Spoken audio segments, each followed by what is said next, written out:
the Yakuza series. Originally releasing on the PlayStation 2 December 8th, 2005, this series has spawned 9 main series titles, as well as multiple spin-offs, and a lot of amazing memes. I had never played or even much less heard of this game series before their release on Xbox Game Pass last year, but I sure am glad I gave them a shot, because Yakuza has become one of my favorite game franchises of all time. This game takes place in the fictional nightlife capital of Japan, Kamurocho, and the story follows Kazuma Kiryu, a reserved, super strong, badass, a bit socially inept Yakuza member who is willing to do anything for his clan, the Tojo clan. The main series follows the development of Kiryu, who progressively goes from a man who just wants to work his role in the Tojo clan, to becoming a Yakuza legend, to wanting to make an honest, quiet life for himself. Despite being in the Yakuza, however, Kiryu has a strong moral compass, which guides his decisions. He will not do anything he believes is not the right thing to do. He really is an anime protagonist. The story in these games is quite dramatic, and keeps a very serious tone throughout. The best way I can describe it is as a Japanese soap opera. Like a soap opera, this game is filled with plot twists, extended storylines, and of course, death. Yes, as you can probably guess, there's a lot of death in a game revolving around the Japanese mafia. While the main story is super serious and addictingly good, might I add, one of the best parts of any Yakuza game are the side missions, aka the sub-stories. These sub-stories do not take themselves too seriously and are hilarious. For example, in one sub-story in Yakuza 0 called Passport to Pizza, an immigrant woman who cannot speak Japanese very well asks Kiryu to help, but she cannot say the letter V properly, so when asking Kiryu to get her a visa, he returns with a pizza.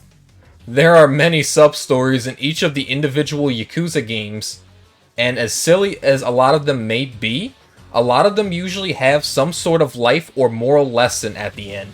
It's almost poetic. If you've ever seen gameplay from Yakuza, it is either the most badass and dramatic video game scene you've ever seen, or the wackiest, weirdest. There is no in between. YouTuber Super Eye Patch Wolf summed it up the best by saying, Yakuza is a tragedy, filled with tragic as well as funny moments, and is a lot like real life in that sense. Now, aside from the long, rich stories and hilarious and fun sub-stories, there is still loads to do in each game. The city of Kamurocho is brimming with things to do. Despite its small size compared to other open-world game maps, each nook and cranny feels unique and special in its own right. So whether you're just exploring the city and talking to random people, playing games at the Club Sega arcade, or playing games such as golf, baseball, darts, traditional Japanese gambling games, working a profession such as real estate tycoon, cabaret club manager, and even fisherman. You can even go out on dates, or even go to a adult theater. You what? Subscribe today. There is much to do in the overworld of the game, and I recommend you at least try to do everything at least once. The actual gameplay of Yakuza is pretty simple.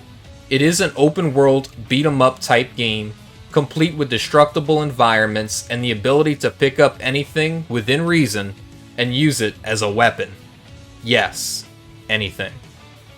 The combat is pretty fluid, despite being a bit unorthodox at times. But despite the seemingly simple controls and gameplay, the game is notorious for having some pretty difficult end-game boss fights. This game will throw anything and everything it has at you. For these fights, I recommend bringing some extra healing items.